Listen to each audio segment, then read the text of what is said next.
मेरे प्यारे बच्चों, आप सभी लोग कैसे हैं? आई होप आप लोग बहुत ज़्यादा अच्छे होंगे, बहुत ज़्यादा अपनी पढ़ाई की तैयारी कर रहे होंगे। अब आपके सामने देखिए, इतना इम्पोर्टेंट वीडियो है ना मेरे प्यारे बच्चों, आपको कहीं जाना नहीं, आपको रुके रहना है, जाना कहीं नहीं है। और जितने भी स्टूडेंट्स हमारे साथ जुड़ रहे हैं ना, वो चैनल तुरंत लाइक, शेयर, कमेंट, सब्सक्राइब जरूर कर देंगे। साथ ही साथ बेल आइकन जरूर डालेंगे ताकि जो भी वीडियो नोटिफिकेशन होगी आपके स्क्रीन पर तुरंत ही पहुँच जाए। इतना ज़्यादा इंपॉर्टेंट वीडियो है कि आज तक आपको ऐसी वीडियो किसी भी चैनल पर नहीं मिली होगी।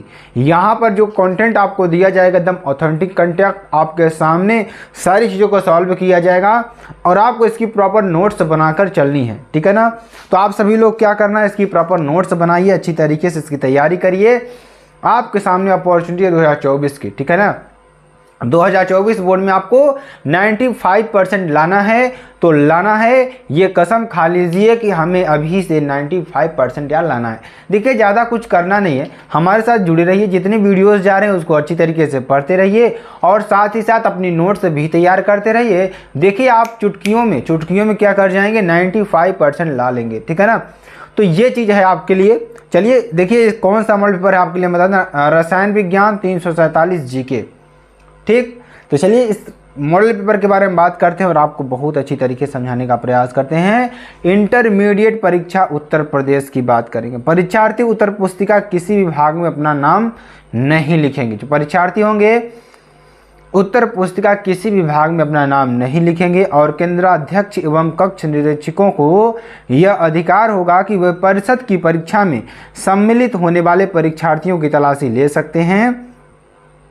परीक्षार्थी उत्तर पुस्तिका के पृष्ठ भाग पर दिए गए निर्देश को ध्यानपूर्वक पढ़ें तथा सावधानी के साथ पालन करें। निम्नांकित क्रमांक 1 से 6 तक की पूर्ति परीक्षार्थी स्वयं करेंगे। इस उत्तर पुस्तिका का प्रयोग करने से पहले परीक्षार्थी यह भी देख लें कि उस पर वही वर्ष परिच्छिद्रित, का मतलब कि आपको जो कॉपी मिलेगी ना, यहाँ पर परिच्छिद्रित हुई मिलेगी, मतलब उसमें मतलब कि जो आप करना है, जैसे आप सुई से सिलते हैं किसी चीज़ को ना, वहाँ पे छिद्र हो जाता है, उसी तरीके से यहाँ पर आपको 2024 लिखा हुआ ऊपर दिखाई देगा, ठीक है ना।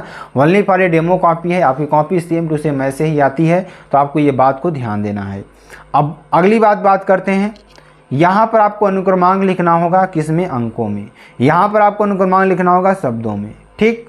विषय आपको डाल देना है रसायन विज्ञान। प्रश्न पत्र आपको डाल देना है, प्रश्न पत्र की संख्यातांक 347 जीके, ठीक है ना।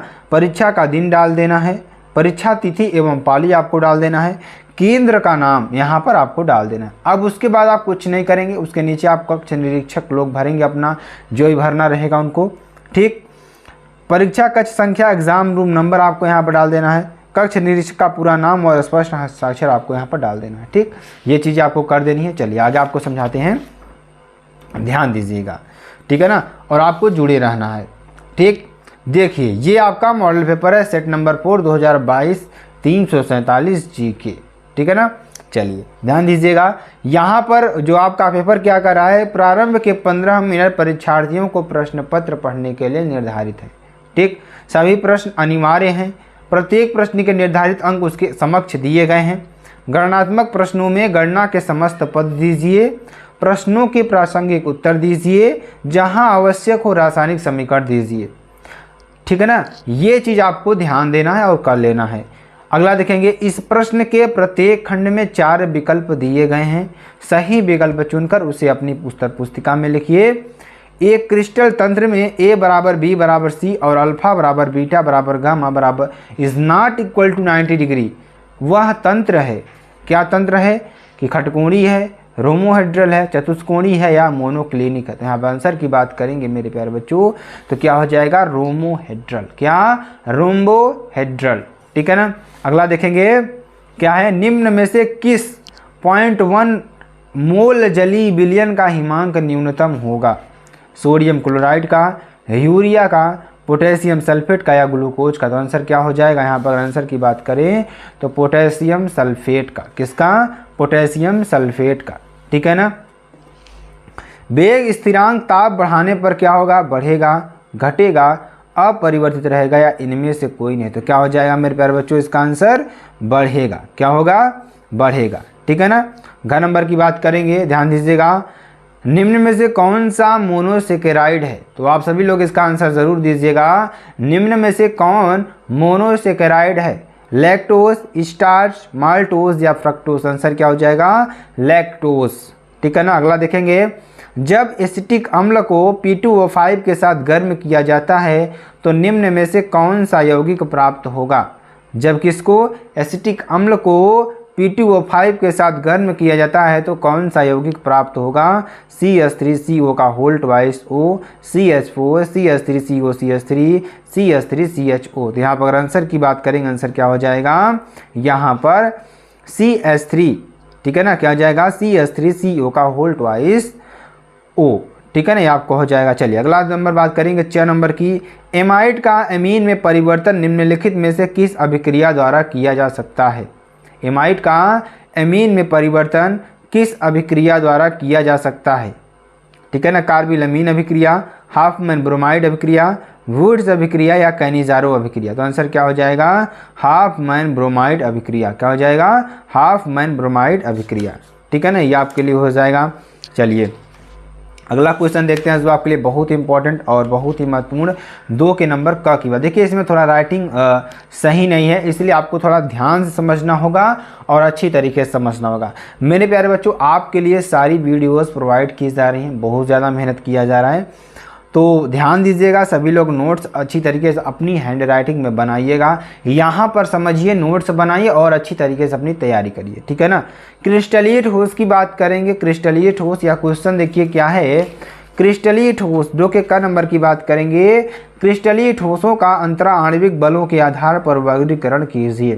किसका? क्रिस्टलीय ठोसों का अंतराणविक बलों के आधार पर वर्गीकरण कीजिए। हर वर्ग का एक उदाहरण दीजिए। ठीक है ना, तो यहाँ पर क्या हो जाएगा? क्रिस्टलीय ठोसों का अंतराणविक बलों के आधार पर वर्गीकरण आपको करना है। ठीक है ना, एक उदाहरण भी आपको देना है। ठीक, तो ध्यान दीजिएगा। पोटेशियम नाइट्रेट, तामा, बेंजोइक अम्ल, नेप्थोलीन। क्या? नेप्थेलीन। क्या? पोटेशियम नाइट्रेट, तामा, बेंजोइक अम्ल, नेप्थेलीन। ये आपका क्रिस्टलीय ठोस हो जाएंगे। वर्गीकरण की बात करेंगे। क्रिस्टलीय ठोसों को 4 वर्गों में बांटा गया है। कितने वर्गों में? 4 वर्गों में बांटा गया है। पहला आणविक ठोस, उदाहरण तौर पर देखेंगे बर्फ, ठोस आयोडीन, ठोस हाइड्रोजन। यहाँ पर ठोस हाइड्रोजन है नहीं, यहाँ पे ठोस हाइड्रोजन होगा। क्या होगा? हाइड्रोजन। ठीक है ना। अध्रुवित आणविक ठोस। अध्रुवित आणविक ठोस किसे कहते हैं? उदाहरण तौर पर अणु के लिए निम्न ताप पर H2, Cl2, I2 आदि परमाणु के लिए निम्न ताप पर ARHE होते हैं। क्या होते हैं? आर्गन, हीलियम होते हैं। ठीक है ना। ध्रुवीय आणविक ठोस जो होते हैं HCl, SO2 आदि, ये सारी चीज़ें होती हैं। ठीक है ना। हाइड्रोजन आबंधित ठोस की बात करेंगे तो बर्फ, ठोस अमोनिया। ठीक है ना, ये सारी चीज़ें हो जाएंगी। चलिए अगला क्वेश्चन देखते हैं जो आपके लिए बहुत इंपॉर्टेंट और वेरी वेरी मोस्ट इंपॉर्टेंट है मेरे प्यारे बच्चों, आप सभी के लिए। ठीक है ना। अगले क्वेश्चन की बात करेंगे। क्वेश्चन क्या है? 2 के ख की बात करेंगे। तो क्वेश्चन यहाँ पर आप देख लीजिए क्या है कि राउल्ट के नियम को परिभाषित कीजिए तथा उसकी सीमाएं लिखिए। ठीक है ना। तो राउल्ट का नियम देखिए क्या है। राउल्ट के नियमानुसार किसी विलायक में, किसमें? किसी विलायक में विलेय मिलाने पर, क्या करने पर? ध्यान दीजिएगा, विलेय मिलाने पर विलयन के वाष्प दाब का, किसका? विलयन के वाष्प दाब का आपेक्षिक अवनमन उसमें उपस्थित विलेय के मोल प्रभास के बराबर होता है। अर्थात P0 माइनस PS अपान P0 बराबर n अपान small n plus capital N। ठीक है ना, ये आपके लिए हो जाएगा। चलिए अगला क्वेश्चन इसमें देखिए राउल्ट के नियम की सीमाएं कौन कौन सी हैं, ध्यान दीजिएगा। यह नियम तनु विलयनों पर लागू होता है। पहली बात तो यही है कि जो विलयन आपको डाइल्यूट दिखे, पतले दिखे, उसी नियम पर इसका आप नियम लागू कर सकते हैं। सांद्र विलयन राउल्ट के नियम के विचलन दर्शाते हैं, मतलब इसमें तो आएगा लेकिन इसमें क्या होगा? विचलन दर्शाते हैं। यह नियम केवल अवाष्पशील पदार्थों के विलयनों के लिए सत्य है। यह नियम जो होता है केवल अवाष्पशील पदार्थों के विलयनों के लिए क्या है? सत्य है। ठीक है ना। तीसरे नंबर की बात करेंगे। विद्युत अपघट्यों के विलयनों पर राउल्ट का नियम लागू नहीं होता है। ध्यान दीजिएगा, विद्युत अपघट्य का मतलब जो ऐसे विलयन जिसमें अगर हम विद्युत प्रवाहित कर दें तो आयनित हो जाए, प्लस और माइनस आयन में वे टूट जाए। ठीक है ना, ये होगा। 4th नंबर की बात करेंगे, विलयन में संगुणित या वियोजित होने वाले पदार्थ के, क्या कर रहा है, विलयन में संगुणित या वियोजित होने वाले पदार्थ के विलेय राउल्ट के नियम का पालन नहीं करते हैं। ठीक, ये आपका हो जाएगा। चलिए अगला क्वेश्चन देखते हैं। 2 के ग की बात करेंगे। क्वेश्चन क्या है, कोलेराउस के नियम को समझाइए। ठीक, किसको, कोलेराउस के नियम को समझाइए, इस नियम के 2 अनुप्रयोग लिखिए।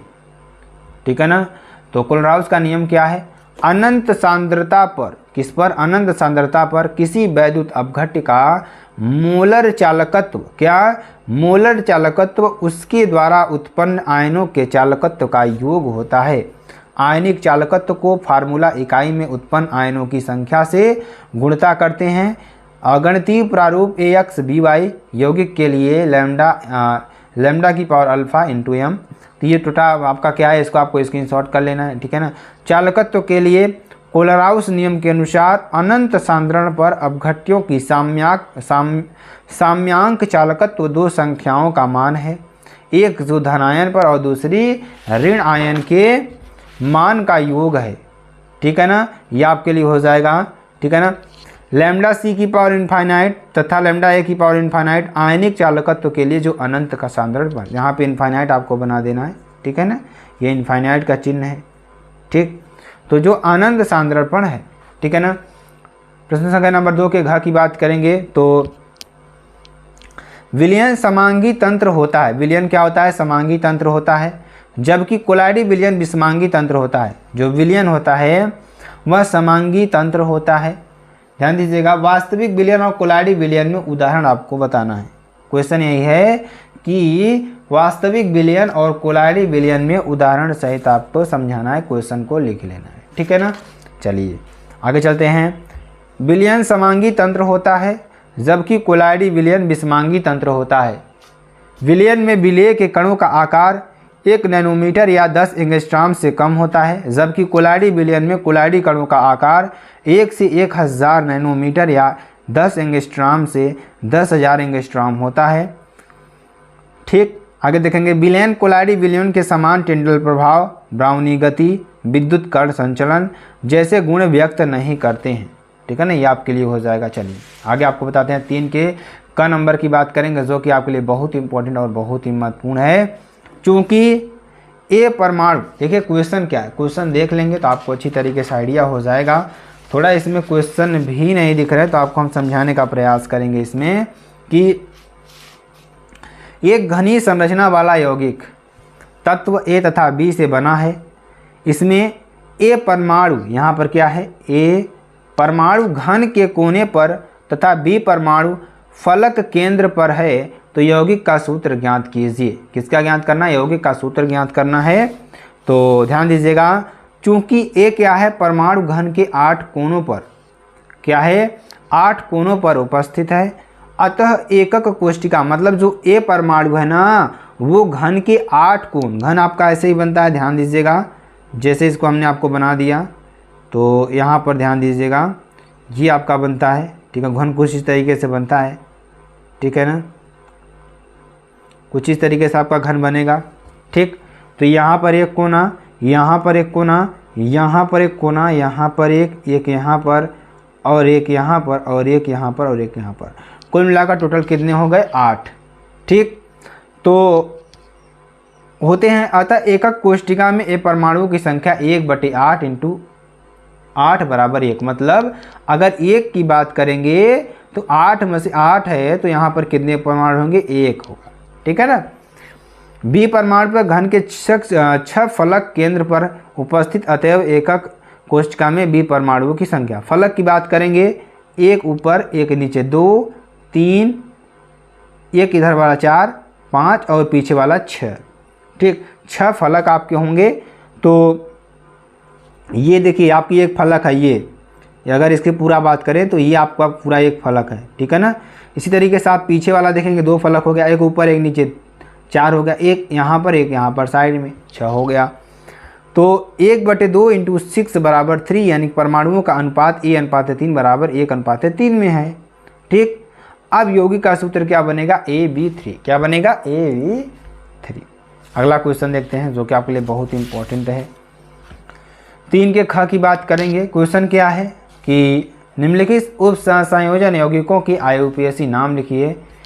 K3 यहाँ पर क्या हो जाएगा, K3CrC2O4 होल की पावर 3, ठीक है ना। यहाँ पोटेशियम ट्राई ऑक्सिलेटो क्रोमेट थर्ड क्या हो जाएगा, पोटेशियम ट्राई ऑक्सिलेटो क्रोमेट थर्ड, ठीक है ना। सेकंड नंबर की बात करेंगे COCO3 का होल COCO3 NH3 का होल 5Cl पेंटा एमीन कार्बोनेटो कोबाल्ट थर्ड क्लोराइड, ठीक है ना, ये आपके लिए हो जाएगा। चलिए 3 के ग की बात करेंगे। क्वेश्चन नंबर क्या है, न्यूक्लिक अम्ल से आप क्या समझते हैं, उदाहरण दीजिए, ठीक है ना। तो न्यूक्लिक अम्ल से आप क्या समझते हैं, उदाहरण आपको देना है। तो न्यूक्लिक अम्ल पॉलीन्यूक्लियोटाइडों के जैव बहुलक हैं। उदाहरण तौर पर देखेंगे DNA डीऑक्सी राइबो न्यूक्लिक अम्ल तथा RNA राइबो न्यूक्लिक अम्ल न्यूक्लिक अम्लों के जल अपघटन उत्पाद प्यूरिन्स पिरिमिडीन्स न्यूक्लियोसाइड्स न्यूक्लियोटाइड्स तथा फास्फोरिक अम्ल हैं। क्या है, फास्फोरिक अम्ल हैं, ठीक है ना। ये आपके लिए 3 के घ की बात करेंगे जो कि आपके लिए बहुत इंपॉर्टेंट और बहुत ही महत्वपूर्ण है, ठीक है ना। क्या हो जाएगा, P ब्लॉक तत्व क्या है, उसमें उन्हें P ब्लॉक तत्व क्यों कहा जाता है, ठीक। तो चलिए इसके बारे में समझते हैं। तो सभी लोग एक बार चैनल को लाइक कर दीजिए, सब्सक्राइब कर दीजिए, ठीक है ना। सभी लोग शेयर कर दीजिए, दबाकर शेयर कर दीजिए एक बार, ठीक है ना। वे तत्व जिनमें अंतिम इलेक्ट्रॉन P कक्षक में पाया जाता है उन्हें P खंड का P ब्लॉक के तत्व कहा जाता है। P ब्लॉक के तत्व आवर्त सारणी के वर्ग 13 से लेकर वर्ग 18 में आते हैं। इस खंड में धातु एवं अधातु आती हैं। इनका इलेक्ट्रॉनिक विन्यास NH2N P⁻⁻6 होता है, ठीक है ना।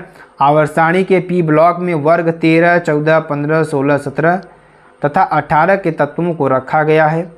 इनके संयोजकता कोश का इलेक्ट्रॉनिक विन्यास NH2N P1-6 यानी हीलियम के अतिरिक्त है, ठीक है ना। ये आपके लिए हो जाएगा। चलिए अगला क्वेश्चन देखेंगे जो आपके लिए बहुत इंपॉर्टेंट 4 के क की बात करें, ठीक है ना।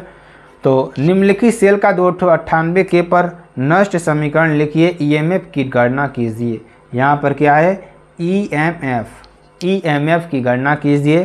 तो ये आपके लिए कुछ समीकरण है। e⁻0 Cu2 + Cu बराबर 0.34, ठीक है ना, कामा e⁻0 mg⁻2 प्लस या यहाँ पर क्या हो जाएगा mg, ठीक, यहाँ पर भी आपका हो जाएगा बराबर क्या होगा -2.37, ठीक है ना। ये आपका हो जाएगा टोटल समीकरण, इसको आपको लिख लेना है।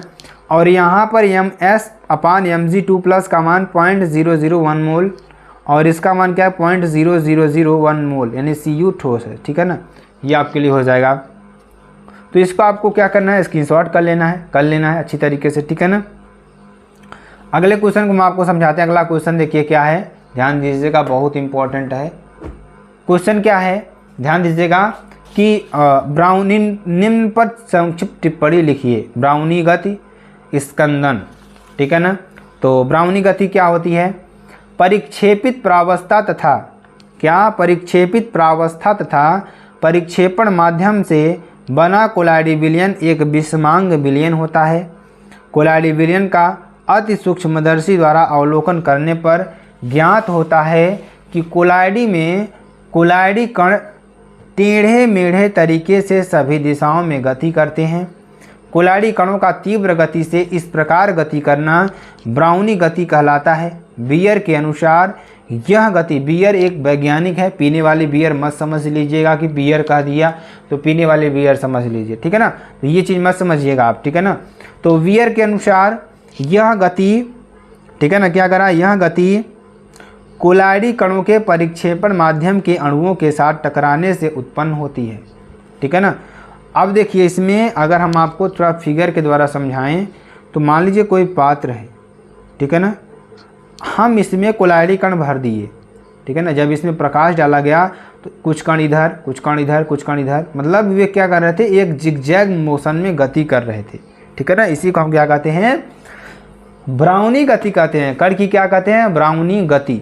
ठीक है ना। स्कंदन की बात करेंगे तो कोलाइडी कणों पर समान विद्युत आवेश होने के कारण, कोलाइडी जो कण है इस पर समान विद्युत आवेश होने के कारण एक दूसरे से दूर रहते हैं। अतः किसी कोलाइडी विलयन को अस्थायी बनाने के लिए इसमें उचित विद्युत उपघट्ट की अल्प मात्रा मिलाई जाती है, परंतु इसकी अधिक मात्रा को मिलाने पर उससे प्राप्त विपरीत आवेश वाले आयन पर कोलाइडी कणों को उदासीन कर देते हैं। ये उदासीन कण ब्राउनी गति के कारण एक दूसरे से टकराकर संयुक्त होकर बड़े बड़े कण बनाने लगते हैं। ठीक है ना। जो ध्यान दीजिएगा अवक्षेप के रूप में नीचे बैठते जाते हैं। यह घटना स्कंदन कहलाती है। क्या कहलाती है? स्कंदन कहलाती है। ठीक है ना। 4 के ग की बात करेंगे जो कि आपके लिए बहुत इंपॉर्टेंट क्वेश्चन है। ध्यान दीजिएगा यहाँ पर 4 के ग की बात करेंगे। प्रयोगशाला में एथिलअमीन बनने की विधि का वर्णन कीजिए। संबंधित अभिक्रियाओं के समीकरण दीजिए। एथिलअमीन से एसिटिक अम्ल कैसे प्राप्त किया जाता है? किससे? एथिलअमीन से एसिटिक अम्ल कैसे प्राप्त किया जाता है? तो यहाँ पर C2H2, ठीक है ना, CONH2 ये प्रोपोनामाइड है, यानी प्रोपियोनामाइड प्लस Br2 क्रिया करे क्या बनाएगा? C2H5CONH Br प्लस HBr, यानी कि ब्रोमोप्रोपियोनामाइड। ठीक है ना, आपके लिए हो जाएगा। अगला क्वेश्चन, अगला देखिए इसमें क्या है अभिक्रिया कि C2H5CONH Br प्लस QS अभिक्रिया करके क्या बनाएगा? C2H5NCO plus KBr plus H2 से आप क्या कहेंगे? Ethyl isocyanate.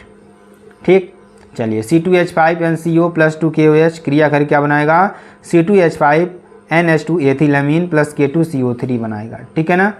C2H5CONH2 plus Br2 प्रोपियोनामाइड है ये प्लस Br2 प्लस 4KOH से क्रिया करके कास्टिक पोटास से क्रिया करके क्या बनाएगा? C2H5NH2 ethylamine plus K2CO3 plus 2KBr plus 2KBr plus H2 आपका बनाएगा। ठीक है ना। चलिए प्रश्न संख्या नंबर 4 के घ की बात करेंगे जो कि आपके लिए बहुत ही इंपॉर्टेंट और बहुत ही महत्वपूर्ण है। ठीक है ना। अमोनियम सिल्वर नाइट्रेट विलयन टॉलेन अभिकर्मक कहलाता है। अमोनियम सिल्वर नाइट्रेट विलयन टॉलेन अभिकर्मक कहलाता है। टॉलेन अभिकर्मक की ग्लूकोज के साथ अभिक्रिया ग्लूकोज टॉलेन अभिकर्मक को सिल्वर दर्पण में या सिल्वर के काले अवक्षेप ध्यान से फिर से हम आपको बताते हैं। पहले क्वेश्चन हम आपको बता देते हैं। 4 का घ है। ग्लूकोज का संरचना सूत्र लिखिए। टॉलेन अभिकर्मक के साथ ग्लूकोज कैसे क्रिया करता है, रासायनिक समीकरण भी आपको देना है। ठीक, तो ये चीज़ आपको समझनी है। चलिए अमोनियामय सिल्वर नाइट्रेट विलयन टॉलेन अभिकर्मक कहलाता है। टॉलेन अभिकर्मक की ग्लूकोज के साथ अभिक्रिया ग्लूकोज टॉलेन अभिकर्मक, ठीक है ना, को सिल्वर दर्पण में या सिल्वर के काले अवक्षेप में अपचयित कर देता है। ठीक, CHO का OH का होल 4 CH2OH जिसे आप ग्लूकोज कहते हैं। Ag2O इसे गर्म करने पर क्या बनेगा? CHOH का होल 4 COOH इसे क्या कहेंगे? CH2OH ग्लूकोनिक अम्ल है प्लस 2Ag सिल्वर है। ठीक है ना। ये आपके लिए हो जाएगा। प्रश्न संख्या नंबर 5 क की बात करेंगे जो कि आपके लिए बहुत ही इंपॉर्टेंट बहुत ही महत्वपूर्ण। ठीक है ना। तो क्वथनांक का उन्नयन क्या होता है समझाइए। ग्लूकोज के 12 ग्राम को 100 ग्राम जल में घोला है तो इस विलयन का क्वथनांक 100 क्या हो जाएगा? 100.34 डिग्री सेल्सियस है। जल के लिए Kb की गणना के इनवर्स मोल इनवर्स यानी केल्विन इनवर्स मोल इनवर्स में कीजिए। ठीक, तो चलिए इसको निकालते हैं। विलयन का क्वथनांक एवं विलायक का क्वथनांक की अंतर को क्वथनांक का अवनयन कहा जाता है। इसे डेल्टा TB से प्रदर्शित करते हैं। ठीक है ना। किससे? डेल्टा TB से प्रदर्शित करते हैं। ठीक है ना। और ध्यान दीजिएगा बहुत इंपॉर्टेंट है, क्या है यहाँ पर? डेल्टा TB बराबर TB माइनस TB0 यानी क्वथनांक का उन्नयन डेल्टा TB बराबर विलयन का क्वथनांक माइनस विलायक का क्वथनांक यानी डेल्टा TB बराबर 1000 into KB into capital W अपान M इंटू स्मॉल w यानी KB बराबर क्या हो जाएगा? Delta TB into M into capital W अपान 1000 क्या अपान 1000। ध्यान दीजिएगा। तो आप सभी लोग देखिए इस क्वेश्चन को क्या कर लीजिए, स्क्रीनशॉट कर लीजिए। ठीक है ना। चलिए आगे आपको बताते हैं। ध्यान दीजिएगा कि प्रश्न नंबर 5 ख की बात करेंगे। क्वेश्चन नंबर क्या है, क्वेश्चन क्या है ध्यान दीजिएगा। क्वेश्चन है कि साम्य स्थिरांक एवं वेग स्थिरांक में अंतर समझाइए। ठीक, और प्रथम कोट की एक अभिक्रिया में 50 सेकेंड में पदार्थ की सांद्रता प्रारंभिक सांद्रता की आधी रह जाती है, तो इसके वेग स्थिरांक की गणना कीजिए। क्या पूछ रहा है, वेग स्थिरांक। ठीक, तो चलिए इसको समझते हैं। किसी अभिक्रिया का वेग स्थिरांक उस समय अभिक्रिया के वेग स्थिरांक के बराबर होता है जब प्रत्येक अभिकारक की सांद्रता इकाई हो। क्या हो, इकाई हो। यदि अभिक्रिया में एक से अधिक अभिकारक हों तो प्रत्येक अभिकारक की सांद्रता इकाई होनी चाहिए। उत्प्रेरक क्या हो जाएगा, अभिक्रिया के वेग से बढ़ा देता है। यहाँ पर देखेंगे ए, देखिए आपको उत्क्रमणीय अभिक्रिया है B+C बराबर साम्यावस्था में Kc बराबर BC/A। ठीक है ना, तो साम्य स्थिरांक पर उत्प्रेरक का कोई भी प्रभाव नहीं पड़ेगा। A बराबर B, वेग बराबर K कोष्टक में A, वेग स्थिरांक K बराबर बढ़ेगा। ठीक है ना, तो चूंकि उपरोक्त अभिक्रिया के वेग को बढ़ाता है, ध्यान दीजिएगा यहाँ पर क्या हो जाएगा, चूंकि उत्प्रेरक अभिक्रिया के वेग को बढ़ाता है अतः अभिक्रिया का वेग स्थिरांक K भी बढ़ जाता है। प्रथम कोटि T बराबर 50 सेकेंड। ठीक है ना, तो ये आपको पूरा क्या करना है, इसको सलूशन कर लेना है इस तरीके से। ठीक है ना, इसको कर लेना है। चलिए अगला क्वेश्चन देखेंगे। डी ब्लॉक के तत्व या संक्रमण तत्व पूछा है, तो क्वेश्चन बहुत बार हमने आपको करवा रखा है, तो इसको भी आप लोग स्क्रीनशॉट कर लीजिए। ठीक है ना, इसको भी आप पूरा कर लीजिए। चलिए अगला क्वेश्चन देखते हैं। गुणधर्म देखिए, गुणधर्म को हम आपको बता देते हैं। छोटे आकार एवं उच्च घनत्व के कारण ये तत्व जटिल यौगिक बनाते हैं। इनकी ऑक्सीकरण अवस्था 1 से अधिक होती है। ये आधि अयुग्मित इलेक्ट्रॉन होने के कारण अनुचुंबकीय गुण दर्शाते हैं। समान आकार होने के कारण ये तत्व विमिश्र धातु बनाते हैं। डी उपकक्षक होने के कारण ये तत्व जालक यौगिकों का निर्माण करते हैं। बहुत से संक्रमण तत्व जैसे Mn, Ni, CO, Cr, V, Pt आदि तथा oxide B2O5, CrO3, CaO, NiO, KMnO4, K2Cr2O7 उत्प्रेरक के रूप में कार्य करते हैं। उत्प्रेरक के रूप में अपने डी कक्षक उपकक्षक का उपयोग करते हैं। ठीक, ये धातुएं कठोर होती हैं। इनके क्वथनांक एवं गलनांक उच्च होते हैं। ठीक, आप देखेंगे वर्ग फर्स्ट एवं सेकंड की तुलना में इन धातुओं का घनत्व अधिक होता है। इन तत्वों की प्रथम आयन ऊर्जा S ब्लॉक तत्वों से अधिक होती है, लेकिन P ब्लॉक तत्वों से कम होती है। इन तत्वों की प्रकृति धनावेशित होती है। ठीक, इन तत्वों का प्रयुक्त इलेक्ट्रॉन विन्यास n-1 D⁻⁻⁹ है, जो रंगीन गुणधर्म दर्शाते हैं, जबकि जिन तत्वों का इलेक्ट्रॉनिक विन्यास n-1 D⁻0 या n-1 D⁻0 है, यह रंगहीन होता है। ठीक है ना, 5 के घ की बात करेंगे। ठीक है ना, निम्नलिखित को उदाहरण द्वारा समझाइए। उप संयोजन संख्या और उप संयोजन यौगिकों के चुंबकीय गुण के बारे में आपको समझाना है। ठीक है ना, धातु आयन से जुड़े हुए दाता परमाणुओं की संख्या के बराबर होती है। उदाहरण तौर पर देखेंगे CONH3 का होल 6Cl2 में CO की उप संयोजन संख्या 6NH3 जुड़े होने के कारण 6 है। ठीक है ना, उप संयोजन यौगिकों में चुंबकीय गुण की बात करेंगे तो अयुग्मित इलेक्ट्रॉन युक्त उप संयोजन यौगिक अनुचुंबकीय होते हैं, जबकि अयुग्मित इलेक्ट्रॉन वाले उप संयोजन यौगिक प्रतिचुंबकीय होते हैं। चुंबकीय आघूर्ण म्यू की बात करेंगे √n×n+1 Bm, जहाँ n क्या है, अयुग्मित इलेक्ट्रॉनों की संख्या है। Bn क्या है, बोर मैग्नेटॉन यानी चुंबकीय आघूर्ण का मात्रक है। ठीक है ना, 6 के क की बात करेंगे। सल्फर डाइऑक्साइड के विरेचन विधि। ठीक है ना, तो प्रयोगशाला में सोडियम सल्फाइड या किसी अन्य धातु सल्फाइड की क्रिया सांद्र सल्फ्यूरिक अम्ल के साथ कराने पर सल्फर डाइऑक्साइड गैस प्राप्त होती है।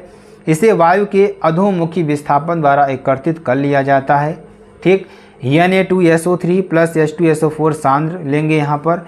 क्रिया कर क्या बनाएगा, Na2SO4 plus H2O plus SO2 sulphur dioxide, यही हमें मिलेगा। ध्यान दीजिएगा, यहाँ पर हम किसकी सहायता से बर्नर लेंगे, बर्नर की सहायता से हम किसे गर्म करेंगे, Na2SO3 प्लस H2SO4 सांद्र H2SO4, ठीक है ना। हम लोग को यहाँ से हम गिराते हैं बूंद बूंद करके, जिससे यह क्या हो जाए, कंसनट्रेट हो जाए, सांद्र हो जाए। उसको जब गर्म करेंगे तो यहाँ पे आपको अधोमुखी विस्थापन द्वारा इसको हम क्या कर लेंगे, एकत्रित कर लेंगे, ठीक है ना। चलिए, तो रासायनिक गुण आपको यहाँ पर स्क्रीनशॉट कर लेना है पूरा, ठीक है ना, इस तरीके से। उसके बाद फ्रीडल क्राफ्ट अभिक्रिया हमने आपको बहुत बार बता रखी है, ये भी कर लेना है। एल्कीकरण भी हमने आपको बता रखा है, नाइट्रीकरण अभिक्रिया भी आपको हमने बता रखा है, तो ये सारी चीज़ों का आपको कर लेना है, ठीक है ना। चलिए, इलेक्ट्रॉन रागी प्रतिस्थापन क्रिया विधि, ये भी आपको स्क्रीनशॉट पूरा कर लेना है यहाँ से, ठीक है ना। इसको लिख लेना, इसमें सिर्फ लिखना है, कुछ समझने वाली बात नहीं है। यहाँ पर हाइड्रोजन वाले को भी कर लेना है, ठीक है ना। चलिए आगे आपको बताते हैं, नाइट्रीकरण की बात कर, नाइट्रीकरण वाले कर साथ ही ख की बात करेंगे, इसको भी आपको पूरा क्या कर लेना है, स्क्रीनशॉट कर लेना है, ठीक है ना। चलिए ध्यान दीजिएगा, और ग्रिग्नार्ड अभिकर्मक द्वारा, किसके द्वारा, ग्रिग्नार्ड अभिकर्मक द्वारा भी इसको आपको कर लेना है, ठीक है ना। इसको भी आपको पूरा कर लेना है, ठीक है ना, ये आपके लिए हो जाएगा। तो मेरे प्यारे बच्चों, ये आपका पूरा मॉडल पेपर था। अगर आपको वीडियो पसंद आती है ना, तो आप चैनल को लाइक, शेयर, कमेंट, सब्सक्राइब ज़रूर कर सकते हैं मेरे प्यारे बच्चों।